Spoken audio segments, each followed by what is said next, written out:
Here's the deal. You know you need to delegate, and sometimes it can just feel overwhelming. I mean, you have a lot on your plate. If you didn't have a lot on your plate, you wouldn't need to delegate.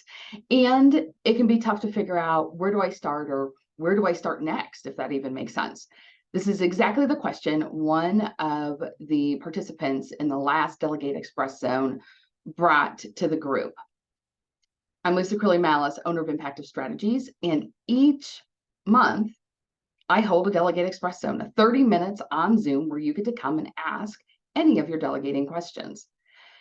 In this case, the answer is you need to remember it's a 3-part process. Delegating is a process. It's a system. You do this, and then this, and then this. The 3-part process is knowing who you want to delegate to, then what do you want to delegate, and then finally, how are you going to do it? How are you getting the information from your head and into theirs? And so if you're feeling overwhelmed, just start at step 1.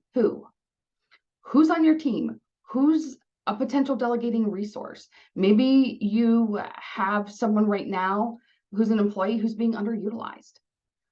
Maybe you can outsource, get some freelancers. Look at all the people around you, family, friends, networking acquaintances, whoever it may be. They could be potential delegating resources.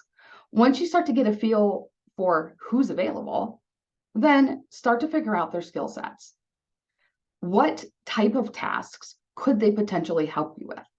Then once you have a good handle on that, you can move to step 2. What are you going to delegate? And then step 3, how are you going to do it? So if you're feeling overwhelmed right now, take that step back and just think about who do I have available in my circle that I can start to delegate to?